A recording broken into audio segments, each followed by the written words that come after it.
Hello learners, welcome back to the channel Biznomics. तो in today's class we'll pick up the topic from Indian economics. तो आज की class में हम लोग इंडियन इकोनॉमिक्स से टॉपिक लेंगे दैट इज नीति आयोग. हम लोगों ने लास्ट वीडियो में पढ़ा था प्लानिंग कमीशन के बारे में जो कि 5 इयर्स प्लान बनाती है और उसने टोटल 12 इयर्स के 5 ईयर प्लान्स बनाए थे. बट प्लानिंग कमीशन कब तक चली है? लास्ट 2015 तक. उसके बाद उसको किसने रिप्लेस कर दिया? नीति आयोग ने रिप्लेस कर दिया. मतलब चीजें सेम चल रही थी बट पहले प्लानिंग कमीशन था और अब नीति आयोग आया है. तो in this video we'll focus on the NITI Aayog system. अब यहाँ देखेंगे कि नीति आयोग क्या होता है. तो नीति आयोग फुल फॉर्म क्या है? National institution for transforming India. ठीक है, तो नेशनल इंस्टीट्यूशन है कि इंडिया को ट्रांसफॉर्म करने के लिए, है ना. तो NITI Aayog stands for national institution for transforming India. India को ट्रांसफॉर्म करने के लिए कोई आयोग, एक कमेटी बनाई है जिसे नीति आयोग नाम दिया हुआ है. It is the primer policy think tank of the government of India.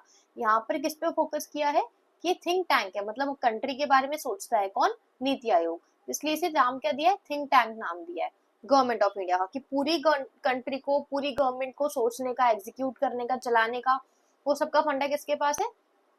नीति आयोग के पास है. तो it was established on January 1, 2015. ये हमें ध्यान रखना है कि ये कब स्टार्ट हुआ था या कब स्टैब्लिश हुआ था? 1 जनवरी 2015. किसने किया था? नरेंद्र मोदी ने स्टार्ट किया था इसे. ठीक है, government to replace the planning commission. तो ये नरेंद्र मोदी की गवर्नमेंट ने बनाया था. किसको रिप्लेस किया? प्लानिंग कमीशन को रिप्लेस किया है. मतलब पहले प्लानिंग कमीशन चलती थी, अब उसकी जगह क्या आया? नीति आयोग. नाम चेंज कर दिया, है ना. तो it was replaced by planning commission. कब? 2017 में, मतलब 2015 में यहाँ पर तो नीति आयोग स्टैब्लिश्ड हुआ था. जब देखा हमने 2 साल की यहाँ उसकी फंक्शनिंग सही चल रही है, तो उसके बाद में 2017 में इसे रिप्लेस किया है. किसे? प्लानिंग कमीशन को रिप्लेस किया है. किसने? नीति आयोग ने, है ना. And from now more there is no 5 year plans. तो उस टाइम के बाद से, मतलब 2017 के बाद से 5 ईयर प्लान्स बनना बंद हो गए. अब सिर्फ ऑल ओवर प्लानिंग देखी जाती है. किसने देखेगा? नीति आयोग. नाउ यहाँ पे मैंने एक पिक्चर डाली हुई है. ठीक है, तो यहाँ पे क्या लिखा है? इसके कंपोजिशन क्या है, मतलब कौन कौन लोग हैं नीति आयोग के मेंबर्स में या कमिटी में.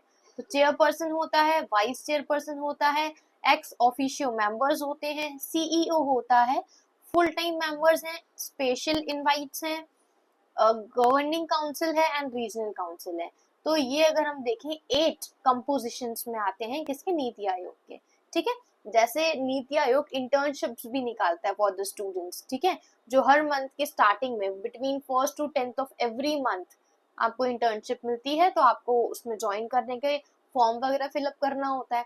ठीक है, तो उसमें आप as a part of NITI Aayog बन सकते हैं. तो नीति आयोग के कंपोजिशन में क्या क्या आते हैं? चेयरपर्सन आता है, वाइस चेयरपर्सन आएगा, ex officio member, CEO and these are. ठीक है, अब यहाँ पे ये इंपॉर्टेंट है कि नीति आयोग के 7 पिलर्स कौन कौन से होते हैं. तो pro people, then pro activity, then participation, then inclusion of all, empowering, equality और ट्रांसपेरेंसी. ये 7 पिलर्स हैं किसके? नीति आयोग के. तो मीट्स, प्रो पीपल का क्या काम है? तो meets the aspiration of society and individuals. Pro people क्या करते हैं कि सोसाइटी की क्या मतलब इच्छाएं हैं, एस्पिरेशंस क्या हैं, लोगों की क्या इच्छाएं हैं, उसके ऊपर ट्रीट करता है. प्रो एक्टिविटी, सिटीजन्स की जरूरतों के ऊपर, नीड्स के ऊपर फोकस करता है, उनको रिस्पॉन्स देता है अकॉर्डिंगली. पार्टिसिपेशन मतलब सिटीजनरी में इन्वॉल्व होता है या इन्वॉल्वमेंट होता है उनका, कि लोगों के अकॉर्डिंग उनके साथ रह के हम लोग सोचें, है ना. फिर इंक्लूजन ऑफ ऑल में वो सबको लेके चलता है, SC ST OBC माइनॉरिटीज, गांव, गरीब, किसान, सभी को लेके चलता है. Next, empowering. हमें पता है कि वुमेन जो है वो पीछे बैक साइड रहती हैं, तो उनको एम्पावर करना भी नीति आयोग का एक पर्सनल, है ना, कमिटमेंट है. और नीति आयोग में स्पेशल वुमेन के लिए भी चीजें बनाई गई है, तो वहां से देखा जा सकता है.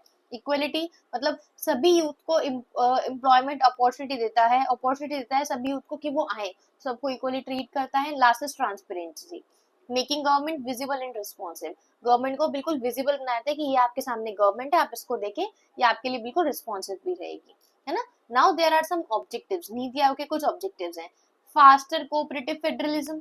ठीक है, जो हर स्टेट्स के इनिशिएटिव, अगर कोई भी स्टेट कुछ भी इनिशिएटिव लेता है तो उसको वेल सपोर्ट करता है। नेक्स्ट, विलेज लेवल प्लानिंग, तो नीति आयोग विलेज लेवल पे प्लानिंग करता है, स्टेट लेवल पे भी करता है और सेंट्रल लेवल पे भी करता है।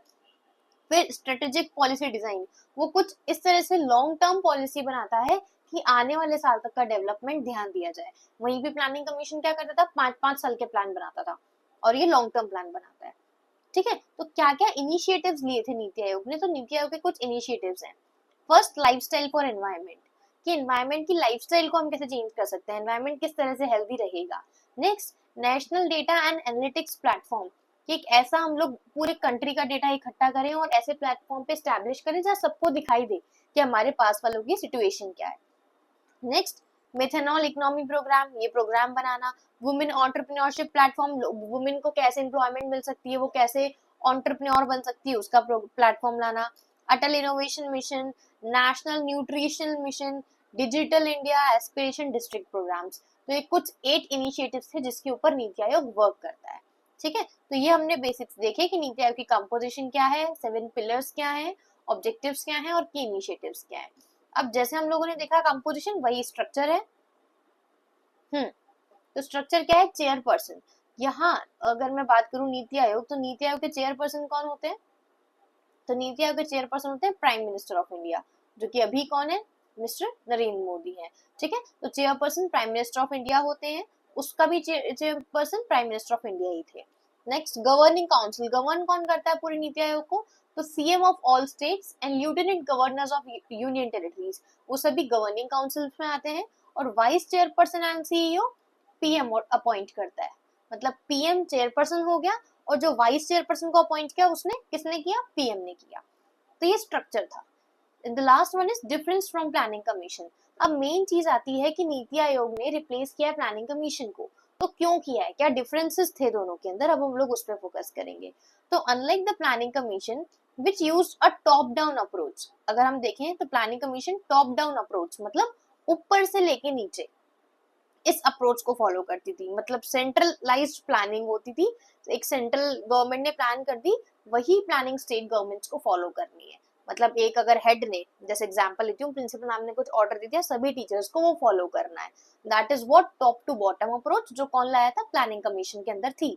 वहीं भी NITI Aayog bottom up approach करता है, मतलब involving state governments in the policy making process to foster cooperative federalism. वहीं पे प्लानिंग कमीशन तो टॉप टू डाउन अप्रोच करता था, नीति आयोग ने क्या किया, बॉटम टू अप, मतलब नीचे से ऊपर। ठीक है, नीचे से ऊपर मतलब वो सभी स्टेट्स की पॉइंट ऑफ व्यू सुनते हैं कि आपकी स्टेट्स में क्या क्या चेंजेस चाहिए, क्या क्या डेवलपमेंट चाहिए, और वो सारे कलेक्टिवली सेंट्रल के पास जाते हैं। ठीक है, जिससे क्या होता है, कोऑपरेटिव फेडरलिज्म बनता है, मतलब सभी लोग मानते हैं कि हाँ हमारी बात सुनी जा रही है और हमारी ही चीजों के ऊपर लेके काम किया जा रहा है। That is what cooperative federalism is. तो मेन की डिफरेंस यही है कि जो प्लानिंग कमीशन है वो top to down approach follow करता है और नीति आयोग जो है वो बॉटम अप अप्रोच को फॉलो करता है। ठीक है, टॉप डाउन अप्रोच में सेंट्रलाइज प्लानिंग होती थी, मतलब सेंट्रल गवर्नमेंट ने जो कह दिया वही स्टेट गवर्नमेंट्स को फॉलो करना है, और बॉटम अप अप्रोच में सभी स्टेट्स की सुनी जाती थी एंड देन सेंट्रल के पास बात पहुंचाई जाती थी। This is what about NITI Aayog is. NITI Aayog एक सेपरेट चीज है, ठीक है, इसलिए मैंने इसको एक सेपरेट वीडियो में काउंट किया है, अपार्ट फ्रॉम कि मैंने इसको प्लानिंग कमीशन में इंक्लूड कर दिया। तो आई होप कि अब आपको नीति आयोग समझ में आया होगा। So if you guys like the video, so please don't forget to hit the subscribe button and press the bell icon. Along with this, आपको एक नई चीज सीखने को मिली है कि you can also do the internship with NITI Aayog. तो just go for it, search करना कि नीति आयोग की इंटर्नशिप्स क्या क्या हैं जो आपके लिए काफी बेनिफिट वाली होंगी एंड CV या रिज्यूमे में बहुत अच्छा पॉइंट इंक्लूड करेगी। So that's all for today's video. Until then, thank you everyone. Have a nice day. Bye.